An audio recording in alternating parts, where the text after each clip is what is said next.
পাথারকান্দি শহর এবং তাপাতারপাড়া এলাকাকে লঙ্গাই নদীর ভাঙন থেকে চিরস্থায়ীভাবে রক্ষা করতে এক বড় পদক্ষেপ গ্রহণ করল রাজ্য সরকার।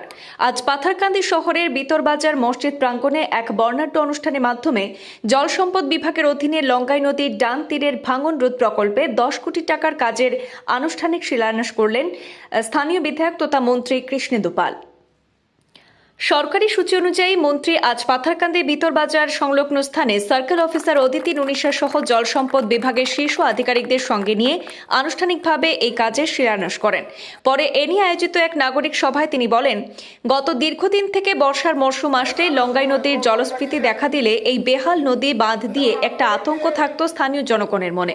বিষয়টি নিয়ে তিনি শঙ্কিত ছিলেন। পরে মুখ্যমন্ত্রীর তৎপরতায় বাঁধ প্রতিরোধে 10 কোটি টাকা মঞ্জুর করা হয়। দু একদিনের মধ্যে কাজ শুরু হয়ে যাবে বলে মন্ত্রী জানিয়েছেন।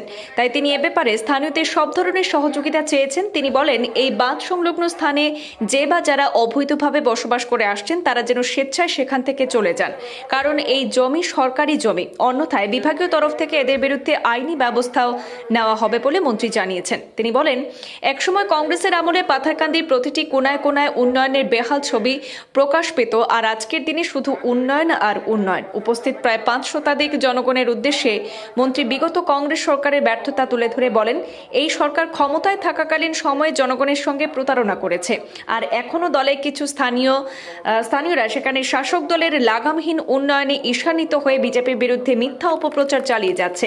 নির্বাচন সন্নিকটে, তাই তিনি এই ধরনের প্রতারণা থেকে দূরে থাকতে পরামর্শ দিয়েছেন। এই টোটাল যে ল্যান্ড, এই ল্যান্ড এটা ওয়াটার রিসোর্স ডিপার্টমেন্টের।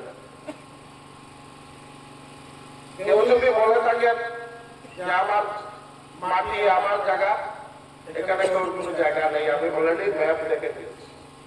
সবাই সহযোগিতা করবেন, নিচের থেকে এগুলো ভেঙে আপনারা এখান থেকে বেরিয়ে যান। তাহলে সার্কেল ऑफिसर मैडम आप तुरंत ये इविक्शन करके इन लोगों को क्लियरेंस देना है, काम शुरू करके ये विंटर सीजन, रेनी सीजन के आगे आप लोगों को कंप्लीट करना है। আমরা সমাজ সেবাই আমাদের মূল লক্ষ্য, পাথারকান্দির উন্নয়নই আমাদের মূল লক্ষ্য, প্রয়াগ উপত্যকার উন্নয়নই মূল লক্ষ্য, সমগ্র আসামের উন্নয়ন আমাদের মূল লক্ষ্য। নির্বাচন আসলেই কিছু কিছু ব্যক্তি বেরিয়ে আসেন যে সমাজের অফিস এখান থেকে চলে গেছে, তারা এখান থেকে অন্য জায়গায়